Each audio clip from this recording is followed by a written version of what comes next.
Namaskar, I'm Rebecca. I welcome you to the Bread of Life. Let us look to the Holy Bible, Numbers chapter 16, verse 16 to 35. The main idea of this day is Korah was punished.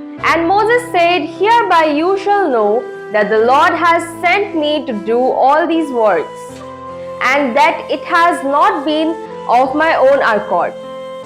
If these men die, as all men die, or if they are visited by the fate of all mankind, then the Lord has not sent me. But if the Lord creates something new, and the ground opens its mouth and swallowed them up with all that belongs to them, and they go down alive into Sheol, then you shall know that these men have despaired the Lord."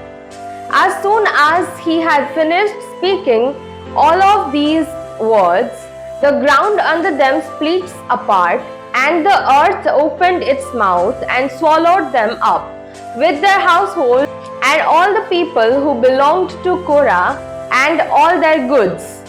So they and all that belonged to them went down alive in Sheol, and the earth closed over them, and they perished from the midst of assembly.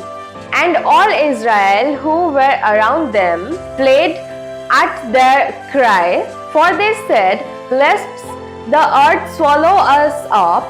And fire came out from the Lord and consumed the 250 men offering the incense. Let's understand the word of God. Korah, the Levite, Dathan and Abiram from the tribe of Reuben were supposed to set good examples of worshipping God. However, they ignored the will of God and did not follow Moses. Not paying respect to the leaders anointed by God is the same as not respecting God. Therefore, God punished them to reveal their sins and wrongdoings. The ground opens its mouth, and the people who committed wrongful acts fell through the crack.